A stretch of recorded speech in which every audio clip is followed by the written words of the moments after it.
Good day mga boss. Ayan, nagtatanong dito si Sir tungkol dito sa ating 2014 model na Toyota Fortuner B. Okay? So how much financing ng Fortuner B 2014 model?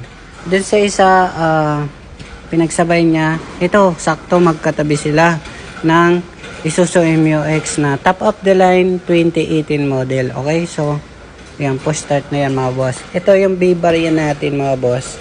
Ayan.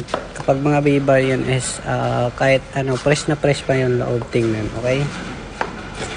2014 model na Toyota Fortuner B-bar yan 4x4.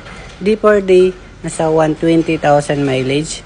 Ito guys ay nagkakalaga ng mag-down payment kayong mga nasa 330,000 down payment and mga nasa 18,000 monthly sa 4 years. 18,000 monthly sa 4 years and 330,000 down payment. Okay? Para sa mga cash buyer guys, nagkakalaga to ng 800,000 pesos. Okay? So, sa straight cash buyer, 800,000 pesos. Para dito naman sa MU-X na tinatanong mo, sir, pangalawang option mo, ayan, 2018 model na Isuzu MU-X, top of the line, automatic, push start na siya. Ayan, pag mga 3.0 na yung makina.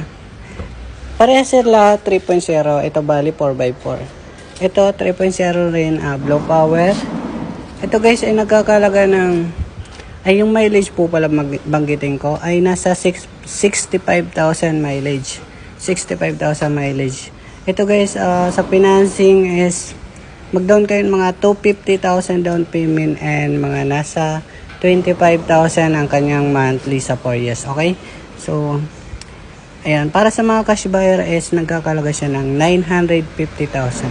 Pero don't worry guys, para malinaw yung details, ilalagay ko rin sa description yung dalawang details nitong itong unit natin blinak. Okay? Para sa may mga katanungan, marami pa tayo dito. Ayan, doon. So, comment lang po kayo para masagot natin yung mga katanungan nyo. Okay? So, thank you po.